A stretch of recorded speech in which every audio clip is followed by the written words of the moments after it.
I aimed a steel needle at my own eye. In a fully conscious state, I let the needle pierce through the corner of my eye, threading through the gap between my eyeball and eye socket into my brain. Then I digitized my consciousness data and copied it into a computer. I wanted to transplant my consciousness into a robot's brain. Since my consciousness already knew that the post-transplant body would be mechanical, there would be no rejection reaction, and the experiment would naturally succeed. I made such a desperate move, only to give my family and myself a way to survive. Just moments ago, my family had all been kidnapped by assassins. I had no choice but to return to the company once again. It turned out my colleague had already been bought off by the boss. Fortunately, I had destroyed the memory transplant controller in advance. Now, the method existed only in my brain, which I planned to use as a bargain chip. But the boss showed no fear and directly shot my colleague dead. For my family's safety, I had no choice but to hand over the memory alg program. After performing a series of complex operations, the android in the next room suddenly raised its head. Once I finished the programming, I handed the memory transplant controller to the boss and begged him to spare my family. But the next second,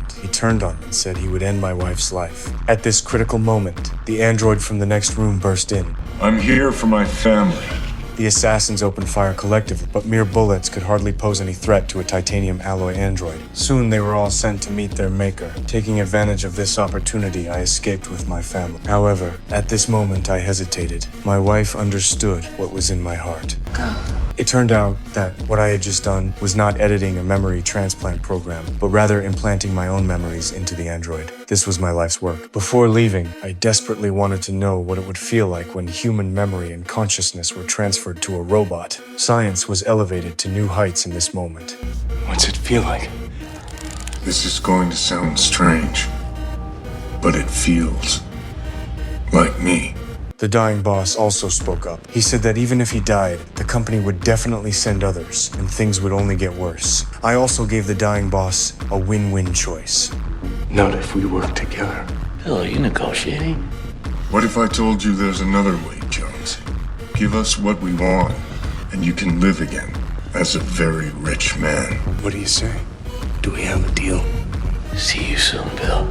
The android instructed me to take good care of my family and leave the rest to him to resolve. 17 days later, on a beach, I brought my little daughter Zoe, who had been brought back to life, to find my wife. We would live out the rest of our lives in happiness. Meanwhile, in a high-rise building in Dubai, the boss who had already died was also revived in a clone body. Now he had truly become a wealthy magnate, specializing in solving the problems of birth, aging, sickness, and death for the rich. As for the personnel performing the surgeries, that was my android.